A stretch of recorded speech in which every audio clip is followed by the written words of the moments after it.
চেহারায় লাজুক ভাব, কিন্তু মাঠে আগুন। সঙ্গীতের ভাষায় বলতে হয়, পোলা তো নয়, আগুনের গোলা। কারণ প্রথম দিনের অনুশীলনে নেমেই কিলিয়ান এমবাপ্পের মতো কার্ভ শুটে গোল করেছেন রোনান। বাংলাদেশ ফুটবলে এমন গোল সর্বশেষ এক যুগে কেউ করেছে কিনা সন্দেহ জাগে। চলুন গোলের পুরো গল্পটা জানা যাক।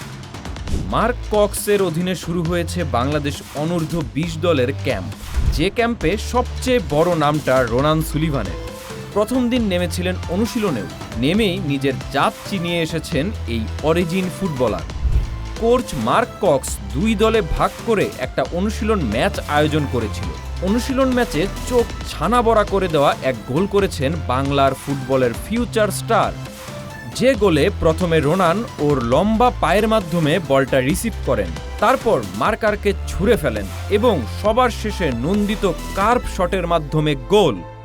যে গোলটা সচরাচর করে থাকেন রিয়াল মাদ্রিদের ফরাসি তারকা কিলিয়ান এমবাপ্পে।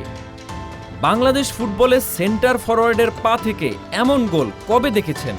বাংলাদেশ ফুটবল এমনই এক ফুটবলার পেয়েছে, যে হবেন বাংলার এমবাপ্পে।